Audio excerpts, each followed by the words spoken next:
Lesson 6. Work to learn. Don't work for money. In 1995, I granted an interview with a newspaper in Singapore. The young female reporter was on time, and the interview got underway immediately. We sat in the lobby of a luxurious hotel, sipping coffee and discussing the purpose of my visit to Singapore. I was to share the platform with Zig Ziglar.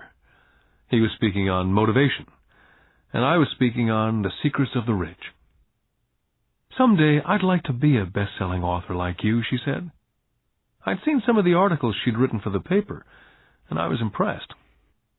She had a tough, clear style of writing. Her articles held a reader's interest. "You have a great style," I said in reply. "What holds you back from achieving your dream?" "My work doesn't seem to go anywhere," she said quietly. "Everyone says that my novels are excellent, but nothing happens. So I keep my job with the paper. At least it pays the bills." "Do you have any suggestions?" "Yes, I do," I said brightly. "A friend of mine here in Singapore runs a school that trains people to sell. He runs sales training courses for many of the top corporations here in Singapore. And I think attending one of his courses would greatly enhance your career." She stiffened. "Are you saying that I should go to school to learn to sell?" I nodded. "I have a master's degree in English literature. Why would I go to school to learn to be a salesperson? I'm a professional." She was now packing her briefcase forcibly. The interview was over. On the coffee table sat a copy of my first book. I picked it up as well as the notes that she jotted down in her legal pad. "Do you see this?" I said, pointing to her notes. She looked down at her notes. "What?" she said, confused. Again, I pointed deliberately to her notes. On her pad, she'd written, "Robert Kiyosaki, best-selling author." It says best-selling author, not best-writing author. Her eyes widened immediately. "I'm a terrible writer. You're a great writer. I went to sales school. You have a master's degree. Put them together and you get a best-selling author and a best-writing author." Anger flared from her eyes. "I'll never stoop so low as to learn how to sell. People like you have no business writing. I'm a professionally trained writer, and you're a salesman. It's not fair." The rest of her notes were put away, and she hurried out through the large glass doors into the humid Singapore morning. At least she gave me a fair and favorable write-up the next morning. The world is filled with smart, talented, educated, and gifted people. We meet them every day. They're all around us. I'm constantly shocked at how little talented people earn. I heard the other day that less than 5% of Americans earn more than $100,000 a year. I've met brilliant, highly educated people who earn less than $20,000 a year. A business consultant who specializes in the medical trade was telling me how many doctors, dentists, and chiropractors struggle financially. All this time, I thought that when they graduated, the dollars would pour in. It was this business consultant who gave me the phrase, "They are one skill away from great wealth." What this phrase means is that most people need only to learn and master one more skill, and their income would jump exponentially.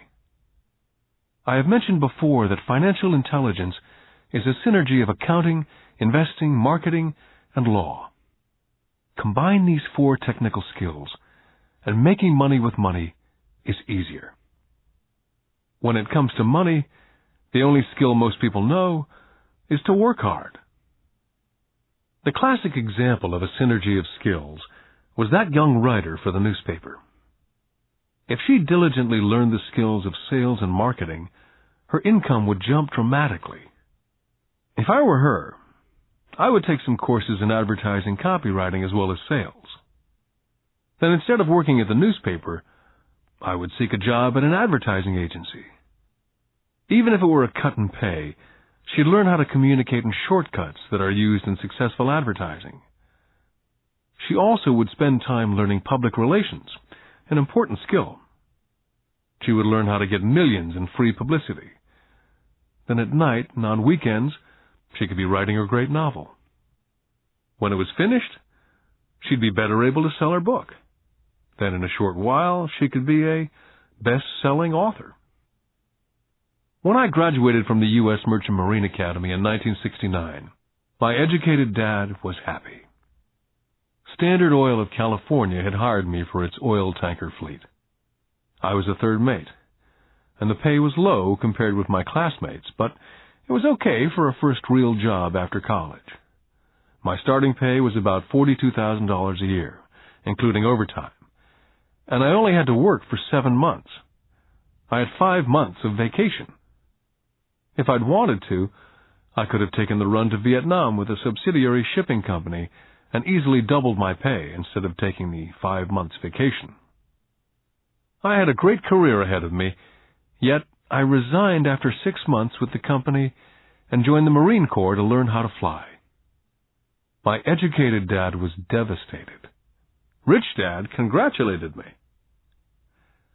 In school and in the workplace, the popular opinion is the idea of specialization. That is, in order to make more money or get promoted, you need to specialize. That is why medical doctors immediately begin to seek a specialty, such as orthopedics or pediatrics. The same is true for accountants, architects, lawyers, pilots, and others. My educated dad believed in the same dogma. That's why he was thrilled when he eventually achieved his doctorate.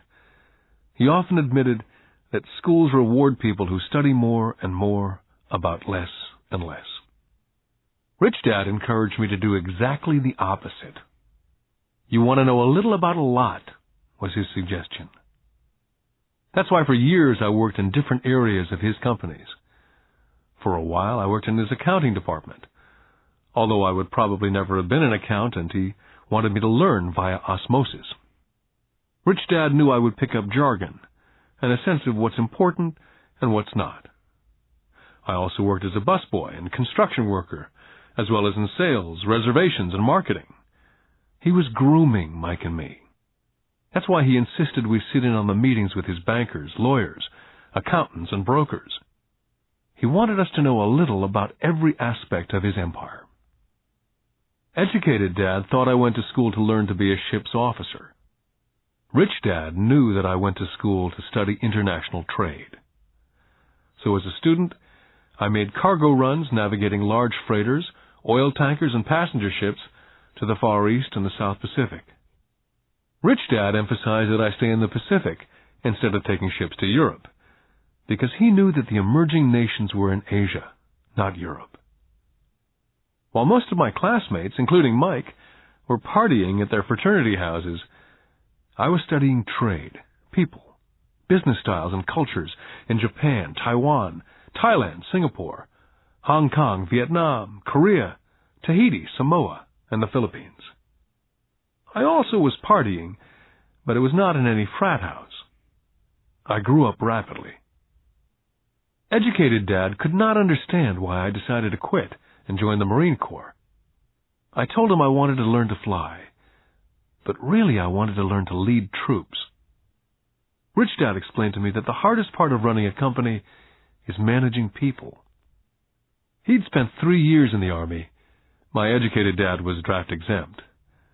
Rich Dad told me of the value of learning to lead men into dangerous situations. Leadership is what you need to learn next, he said. If you're not a good leader, you'll get shot in the back, just like they do in business. Returning from Vietnam in 1973, I resigned my commission, even though I loved flying. I found a job with Xerox Corporation. I joined it for one reason, and it was not for the benefits. I was a shy person, and the thought of selling was the most frightening subject in the world. Xerox is one of the best sales training programs in America. Rich Dad was proud of me.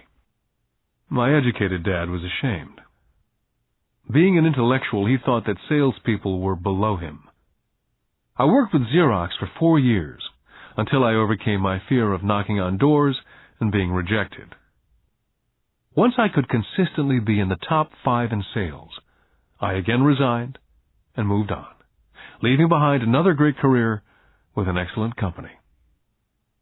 In 1977, I formed my first company. Rich Dad had groomed Mike and me to take over companies, so I now had to learn to form them and put them together. My first product, the nylon and Velcro wallet, was manufactured in the Far East and shipped to a warehouse in New York, near where I had gone to school. My formal education was complete, and it was time to test my wings. If I failed, I went broke. Rich Dad thought it best to go broke before 30. You still have time to recover, was his advice. On the eve of my 30th birthday, my first shipment left Korea for New York. Today, I still do business internationally, and as my rich dad encouraged me to do, I keep seeking the emerging nations. Today, my investment company invests in South America, Asia, Norway, and Russia. There's an old cliché that goes, JOB is an acronym for just over broke. And unfortunately, I would say that the saying applies to millions of people. Because school does not think financial intelligence is an intelligence, most workers live within their means. They work and they pay bills. There's another horrible management theory that goes, workers work hard enough to not be fired, and owners pay just enough so that workers won't quit. And if you look at the pay scales of most companies, again, I would say there is a degree of truth in that statement. The net result is that most workers never get ahead. They do what they've been taught to do. Get a secure job. Most workers focus on working for pay and benefits that reward them in the short term, but is often disastrous in the long run. Instead, I recommend to young people to seek work for what they will learn more than what they will earn. Look down the road at what skills they want to acquire before choosing a specific profession, and before getting trapped in the rat race. When I speak to adults who want to earn more money, I always recommend the same thing. I suggest taking a long view of their life. Instead of simply working for the money and security, which I admit are important, I suggest they take a second job that will teach them a second skill. Often I recommend joining a network marketing company, also called multi-level marketing, if they want to learn sales skills. Some of these companies have excellent training programs that help people get over their fear of failure and rejection, which are the main reasons people are unsuccessful. Education is more valuable than money in the long run. When I ask the classes I teach, how many of you can cook a better hamburger than McDonald's? Almost all of the students raise their hands. I then ask, so if most of you can cook a better hamburger, how come McDonald's makes more money than you? The answer is obvious. McDonald's is excellent at business systems. The reason so many talented people are poor is because they focus on building a better hamburger and know little to nothing about business systems. A friend of mine in Hawaii is a great artist. He makes a sizable amount of money. One day his mother's attorney called to tell him that she had left him $35,000. That is what was left of her estate after the attorney and the government took their shares. Immediately he saw an opportunity to increase his business by using some of this money to advertise. 2 months later, his first 4-color full-page ad appeared in an expensive magazine that targeted the very rich. The ad ran for 3 months. He received no replies from the ad, and all of his inheritance is now gone. He now wants to sue the magazine for misrepresentation. This is a common case of someone who can build a beautiful hamburger but knows little about business. When I asked him what he'd learned, his only reply was that advertising salespeople are crooks. I then asked him if he'd be willing to take a course in sales and a course in direct marketing. His reply, I don't have the time, and I don't want to waste my money. The world is filled with talented poor people. All too often they're poor or struggle financially or earn less than they're capable of, not because of what they know, but because of what they do not know. They focus on perfecting their skills at building a better hamburger rather than the skills of selling and delivering the hamburger. Maybe McDonald's does not make the best hamburger, but they are the best at selling and delivering a basic average burger. Poor Dad wanted me to specialize. That was his view on how to be paid more. Rich Dad advised that Mike and I groom ourselves. Many corporations do the same thing. They find a young, bright student out of business school and begin grooming that person to someday take over the company. So these bright young employees do not specialize in one department. They're moved from department to department to learn all the aspects of business systems. The rich often groom their children or the children of others. By doing so, their children gain an overall knowledge of the operations of the business and how the various departments interrelate. For the World War II generation, it was considered bad to skip from company to company. Today, it's considered smart. Since people will skip from company to company rather than seek greater specialization, why not seek to learn more than earn? In the short term, it may earn you less. In the long term, it will pay off in large dividends. The main management skills needed for success are the management of cash flow, the management of systems, including yourself and time with family, and the management of people. The most important specialized skills are sales and understanding marketing. It's the ability to sell, therefore to communicate to another human being, be it a customer, employee, boss, spouse, or child, that is the base skill of personal success. It is communication skills such as writing, speaking, and negotiating that are crucial to a life of success. It's a skill that I work on constantly, attending courses or buying educational tapes to expand my knowledge. Rich Dad encouraged Mike and me to know a little about a lot.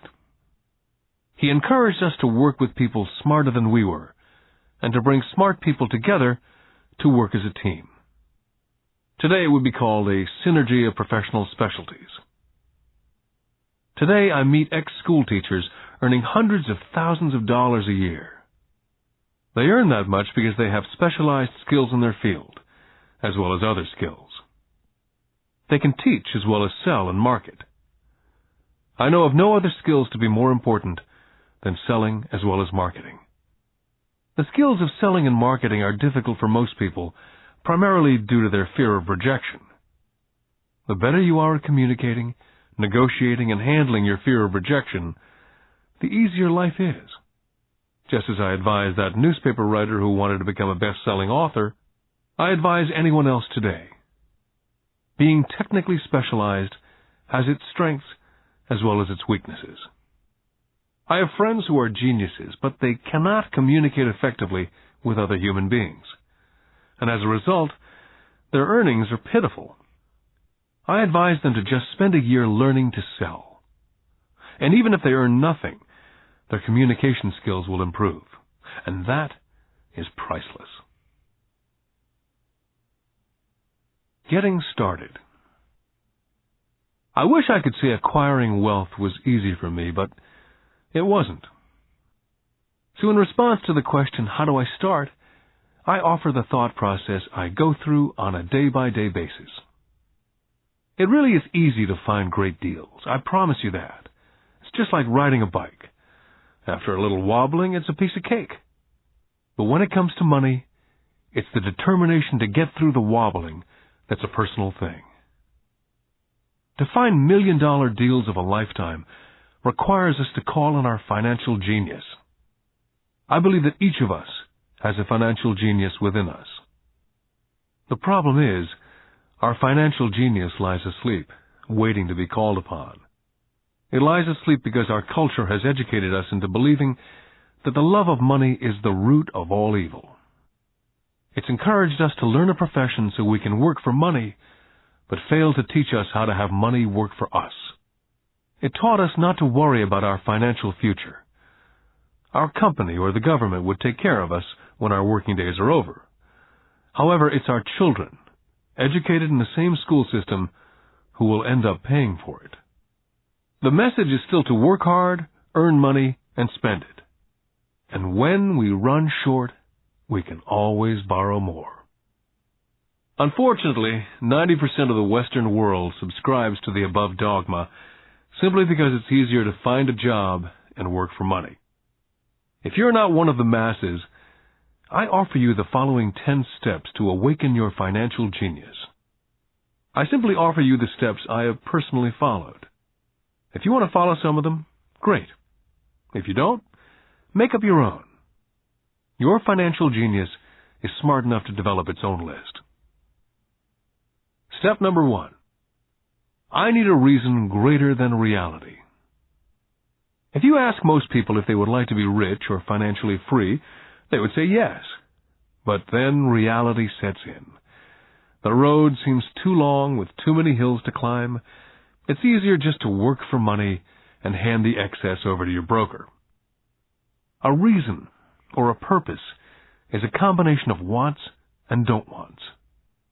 When people ask me what my reason for wanting to be rich is, it's a combination of deep emotional wants and don't wants. I will list a few. First, the don't wants, for they create the wants. I don't want to work all my life. I don't want what my parents aspired for, which was job security and a house in the suburbs. I don't like being an employee. Now the wants. I want to be free to travel the world and live in a lifestyle I love. I want to be young when I do this. I want to simply be free. I want control over my time and my life. I want money to work for me. Those are deep-seated emotional reasons. What are yours? As I said, I wish I could say it was easy. It wasn't. But it wasn't hard either. But without a strong reason or purpose, anything in life is hard. Step number 2. I choose daily. The power of choice. That is the main reason people want to live in a free country. We want the power to choose. Financially, with every dollar we get in our hands, we hold the power to choose our future to be rich, poor, or middle class.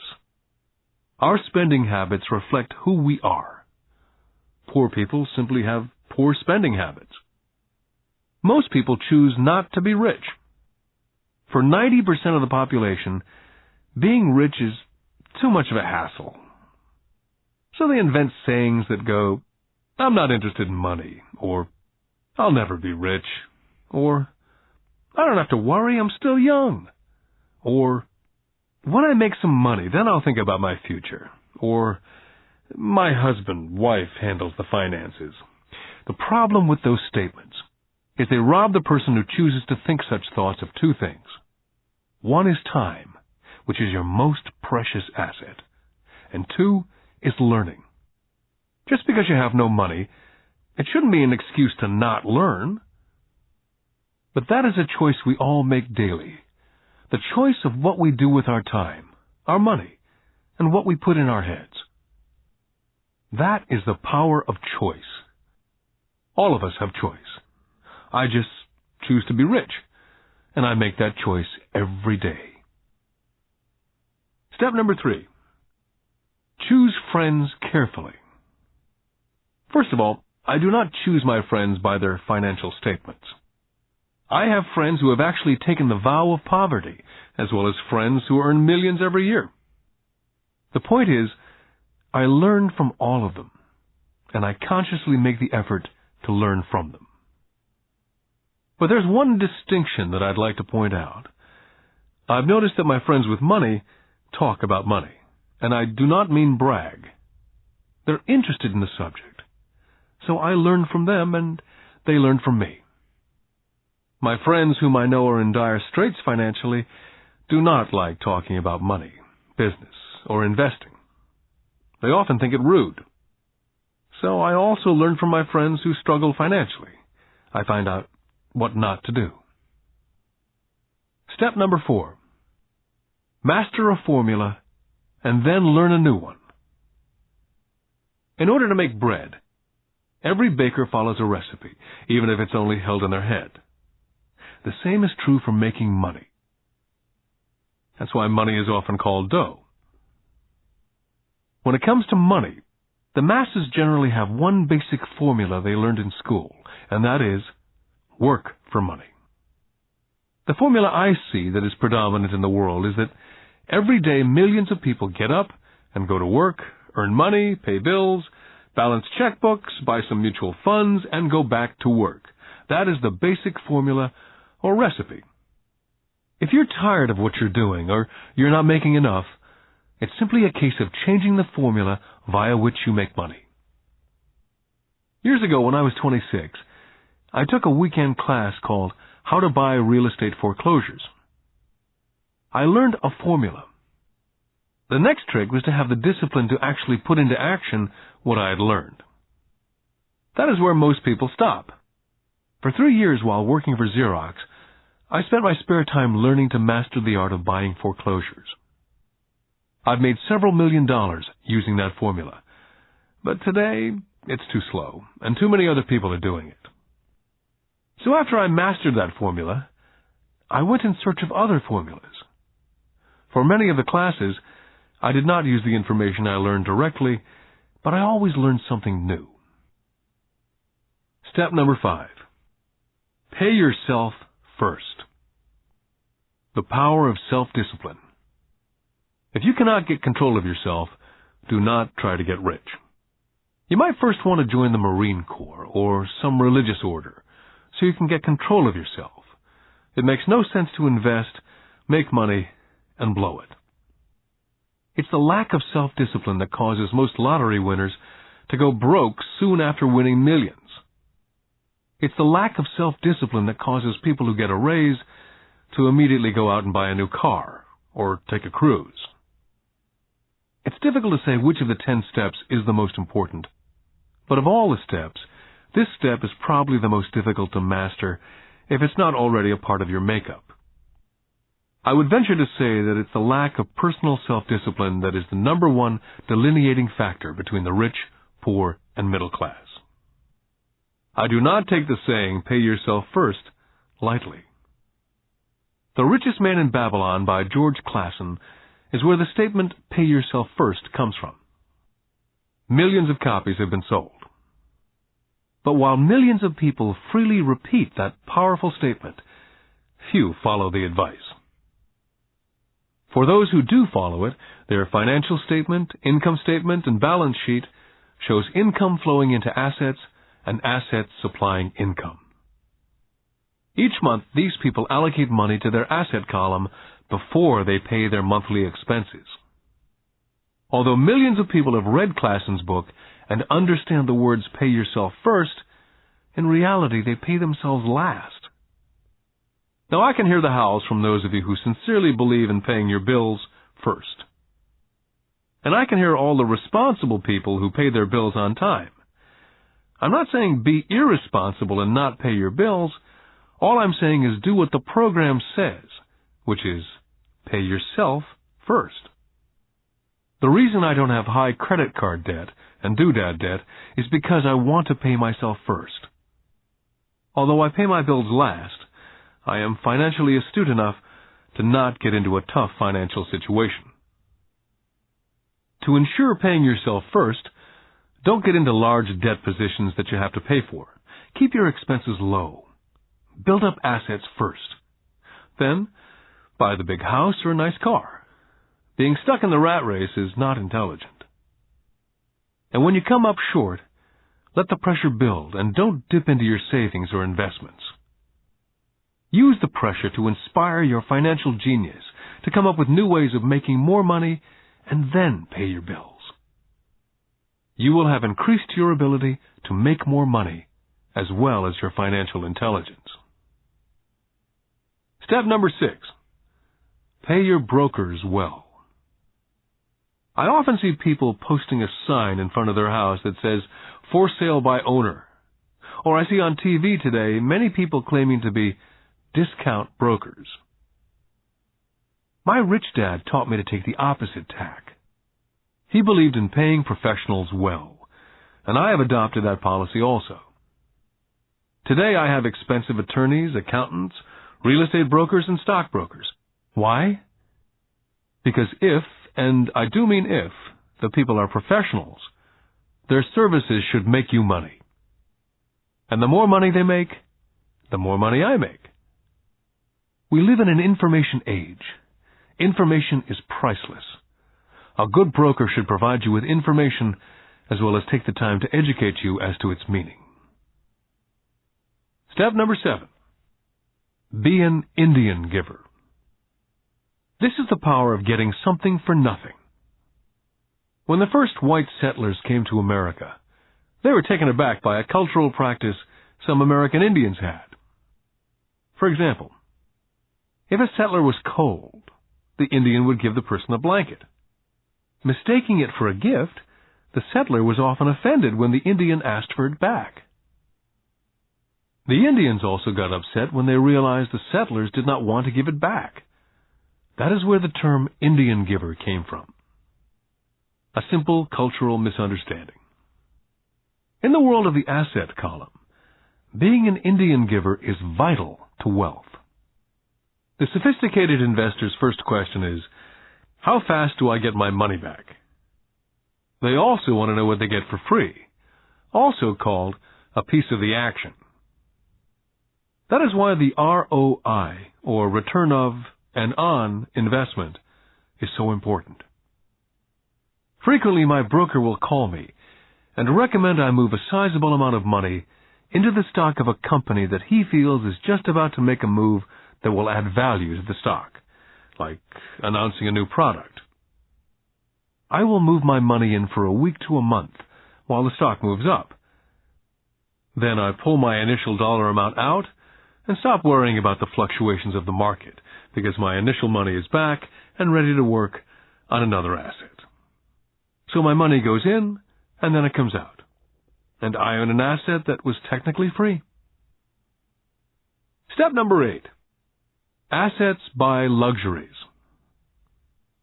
As I said in the section, Pay Yourself First, if a person cannot master the power of self-discipline, it's best not to try to get rich. For while the process of developing cash flow from an asset column in theory is easy, it's the mental fortitude of directing money that's hard. Due to external temptations, it's much easier in today's consumer world to simply blow it out of the expense column.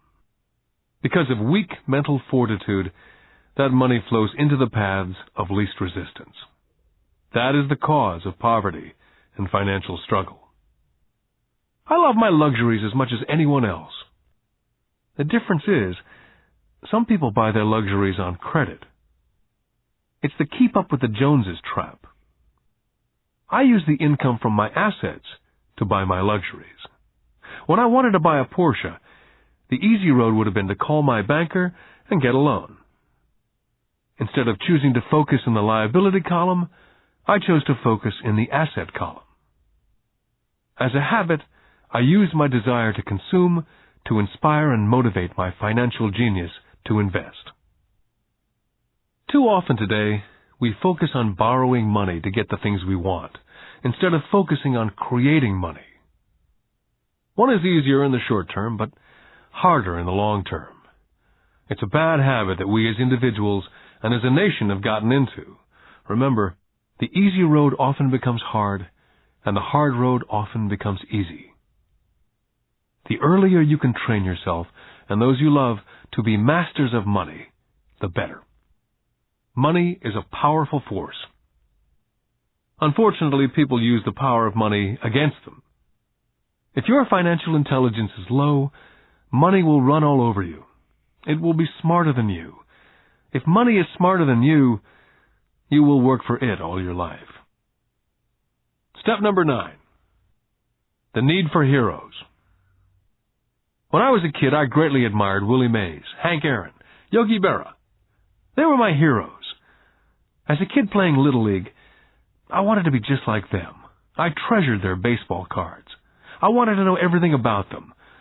I knew the stats, the RBI, the ERAs, their batting averages, how much they got paid, and how they came up from the minors. I wanted to know everything because I wanted to be just like them. Every time, as a 9 or 10-year-old kid, when I stepped up to bat or played first base or catcher, it wasn't me. I was Yogi or Hank. It's one of the most powerful ways we learn that we often lose as adults. We lose our heroes. We lose our naivete. I have new heroes as I grow older. I have golf heroes such as Peter Jacobsen, Fred Couples, and Tiger Woods. I copy their swings and do my best to read everything I can about them. I also have heroes such as Donald Trump, Warren Buffett, Peter Lynch, George Soros, and Jim Rogers. In my older years, I know their stats, just like I knew the ERAs and RBI of my baseball heroes. I follow what Warren Buffett invests in and read anything I can about his point of view on the market. I read Peter Lynch's book to understand how he chooses stocks. And I read about Donald Trump, trying to find out how he negotiates and puts deals together. Just as I was not me when I was up to bat, when I'm in the market or I'm negotiating a deal, I am subconsciously acting with the bravado of Trump. Or when analyzing a trend, I look at it as though Peter Lynch were doing it. By having heroes, we tap into a tremendous source of raw genius. But heroes do more than simply inspire us. Heroes make things look easy. It's the making it look easy that convinces us to want to be just like them. If they can do it, so can I. Step number 10. Teach and you shall receive. Both of my dads were teachers. My rich dad taught me a lesson I've carried all my life, and that was the necessity of being charitable or giving. My educated dad gave a lot by the way of time and knowledge, but almost never gave money. As I said, he usually said that he would give when he had some extra money. Of course, there was rarely any extra. My rich dad gave money as well as education. He believed firmly in tithing. If you want something, you first need to give, he would always say. When he was short of money, he simply gave money to his church or to his favorite charity. If I could leave one single idea with you, it's that idea. Whenever you feel short or in need of something, give what you want first, and it will come back in buckets. That's true for money, a smile, love, friendship. I know it's often the last thing a person may want to do, but it's always worked for me. I just trust that the principle of reciprocity is true, and I give what I want. My rich dad would often say, poor people are more greedy than rich people. He would explain that if a person was rich, that person was providing something that other people wanted. In my life, over all these years, whenever I felt needy or short of money or short of help, I simply went out and found in my heart what I wanted and decided to give it first. And when I gave, it always came back. It reminds me of the story of the guy sitting with firewood in his arms on a cold, freezing night, and he's yelling at the pot-bellied stove, "When you give me some heat, then I'll put some wood in." And when it comes to money, love, happiness, sales, and contacts, all one needs to remember is first to give what you want, and it will come back in droves. My poor dad taught teachers, and he became a master teacher. My rich dad always taught young people his way of doing business. In retrospect, it was their generosity with what they knew that made them smarter. There are powers in this world that are much smarter than we are. You can get there on your own, but it's easier with the help of the powers that be. All you need to be is generous with what you have, and the powers will be generous with you. Take action. All of you were given two great gifts, your mind and your time. It is up to you to do what you please with both. With each dollar bill that enters your hand, you and only you have the power to determine your destiny. Spend it foolishly, you choose to be poor. Spend it on liabilities, you join the middle class. Invest it in your mind and learn how to acquire assets, and you will be choosing wealth as your goal and your future. The choice is yours and only yours. With every day, with every dollar, you decide to be rich, poor, or middle class. Choose to share this knowledge with your children, and you choose to prepare them for the world that awaits. No one else will. You and your children's future will be determined by choices you make today, not tomorrow.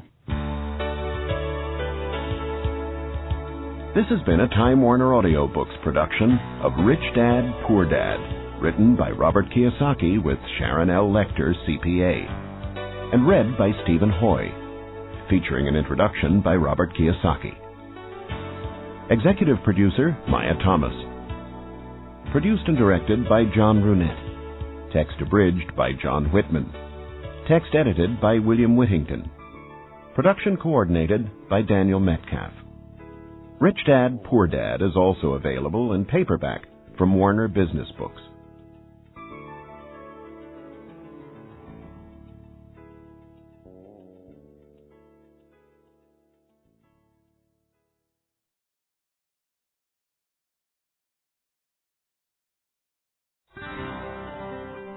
Here's a sample from audio bestseller Rich Dad's Cash Flow Quadrant, a guide to financial freedom, written by Robert T. Kiyosaki with Sharon L. Lecter, CPA. When people ask why Kim and I were homeless back in 1985, I tell them it was because of what my rich dad taught me about money. For me, money is important, yet I did not want to spend my life working for it. That is why I did not want a job. If we were going to be responsible citizens, Kim and I wanted to have our money work for us rather than spend our lives physically working for money. That is why the cash flow quadrant is so important. It distinguishes between the different ways in which money is generated. There are ways of being responsible and creating money other than physically working for it. But in order to embrace wealth, it is essential to understand your relation to it. My highly educated dad had a strong belief that the love of money was evil, that to profit excessively meant you were greedy. He often said, "I'll never be rich," or "investing is risky," or "money isn't everything." My rich dad had a different point of view. He thought it foolish to spend your life working for money and pretend that money was not important. Rich Dad believed that life was more important than money, but money was important for supporting life.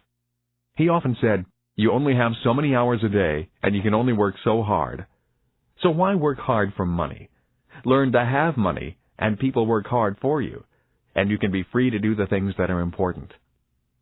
To my rich dad, what was important was to have lots of time to raise his kids, to have money to donate to charities and projects he supported, to bring jobs and financial stability to the community, to have time and money to take care of his health, and to be able to travel the world with his family. "Those things take money," said Rich Dad. "That is why money is important to me. Money is important, but I don't want to spend my life working for it." It was my rich dad who often referred to the cash flow quadrant when I was a young boy.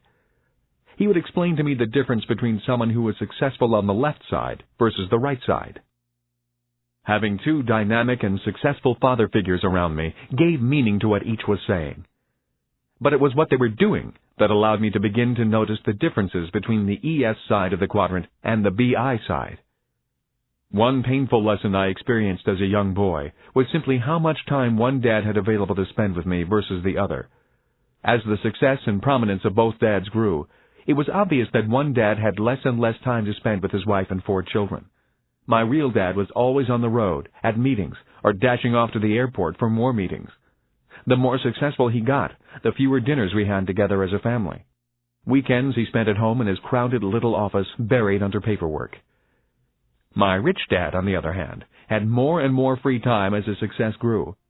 One of the reasons I learned so much about money, finance, business, and life was simply because my rich dad had more and more free time for his children and me. Rich Dad's Cash Flow Quadrant is also available in paperback from Warner Business Books. Here's a sample from audio bestseller Rich Dad's Guide to Investing: What the Rich Invest In That the Poor and Middle Class Do Not, written by Robert T. Kiyosaki with Sharon L. Lecter, CPA. Investor lesson number 1, the choice. When it comes to money and investing, people have 3 fundamental reasons or choices for investing, Rich Dad said. They are to be secure, to be comfortable, or to be rich. Rich Dad went on to say, all 3 choices are important. The difference in one's life occurs when the choices are prioritized. He explained that most people make their money and investment choices in that exact order. In other words, their first choice when it comes to money decisions is security. Second is comfort, and third is to be rich. That is why most people make job security their highest priority. After they have a secure job or profession, then they focus on comfort. The last choice for most people is to be rich. Rich Dad said, "Most people dream of becoming rich, but it is not their first choice." He went on to say, "Only 3 out of 100 people in America are rich because of this priority of choices."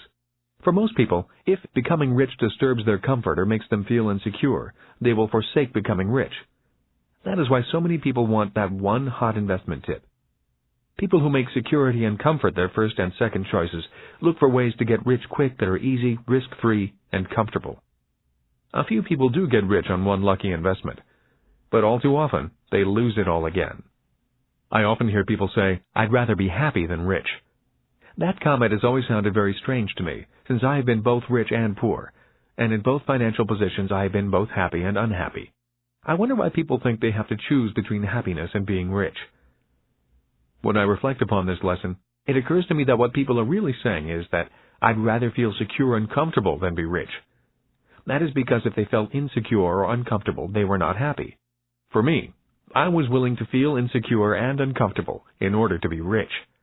I have been rich and poor as well as happy and unhappy. But I assure you that when I was poor and unhappy, I was much unhappier than when I was rich and unhappy. I have also never understood the statement, "Money does not make you happy." While there is some truth in it, I have always noticed that when I have money, I feel pretty good. The other day I found a $10 bill in my jeans pocket. Even though it was only $10, it felt great finding it. Receiving money has always felt better than receiving a bill for money I owe. At least that is my experience with money. I feel happy when it comes in and sad when it leaves me. That day, I put my priorities in this order. First, to be rich, then to be comfortable, and finally, to be secure. Rich Dad's Guide to Investing is also available in paperback from Warner Business Books.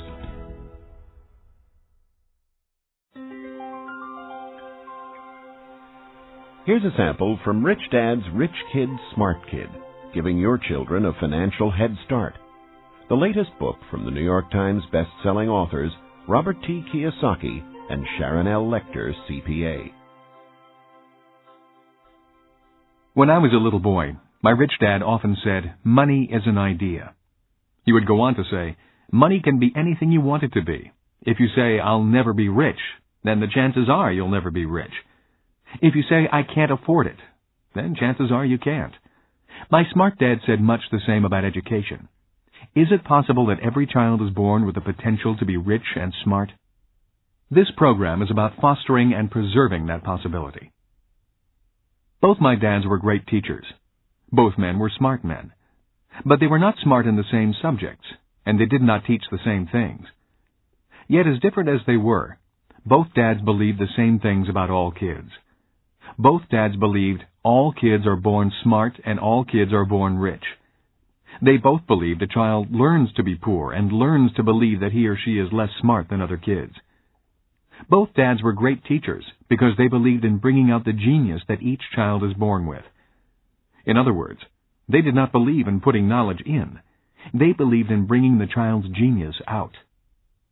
Both my dads were great teachers because they rarely tried to cram their ideas into my head. They often said very little, waiting instead for me to ask when I wanted to know something.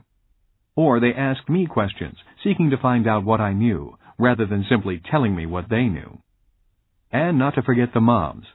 My mom was a great teacher and role model also. She was my teacher for unconditional love, kindness, and the importance of caring for other people. I once heard that boys marry women just like their moms, and I would say that is true for me. My wife Kim is also an extremely kind and loving person. I did not know my best friend Mike's mom very well. Yet the times I was over at their home, Mike's mother was also very kind and attentive to what we were doing. Although a very private person, she was always interested in what Mike and I were learning at school and in the business. I could tell she was a great life partner for Mike's dad. Although I did not know her very well, I learned from her the importance of listening to others, letting others talk, and being respectful of the ideas of others, even if they clash with your ideas. She was a great communicator in a very quiet way. Lessons from my mom and dad. The number of single-parent families I see today concerns me. Having both a mom and a dad as teachers was important in my development. My dad would often say, "True intelligence is knowing what is appropriate rather than what is simply right or wrong." As a 6-year-old boy, I learned from my mom that I needed to be kind and gentle. But when I found myself constantly confronted by bullies at school, I also learned that I could at times be too kind and gentle. I hated being called fatty and Dumbo. Consequently, after talking with my dad, I learned to be strong and to stand up for myself. But there had to be balance. My father told me that many people live in a black and white world, or a right and wrong world. Many say, don't push back, and some say, push back. The key to being successful in life is, if you must push back, you need to know exactly how hard to push. When I got pushed or put down, I learned exactly how hard to push back. Knowing exactly how hard to push requires much more intelligence than simply saying, don't push back, or push back. My dad would often say, true intelligence is knowing what is appropriate rather than what is right or wrong. I think today we need to be more intelligent with our strengths and our weaknesses. It used to be when I was a kid and I got angry with another guy at school. We would begin to wrestle, get tired, and then the fight would be over. The worst that happened was an occasional torn shirt or bloody nose. Today, kids get angry, start thinking in the less intelligent right and wrong mode, break out their guns and shoot each other. We may be in the information age, and kids may be more worldly than their parents, but we can all learn to be more intelligent with our information and our emotions. We need to learn from both our mothers and fathers. Because of so much more information, we need to be that much more intelligent. Rich Dad's Rich Kid, Smart Kid is also available in paperback from Warner Business Books.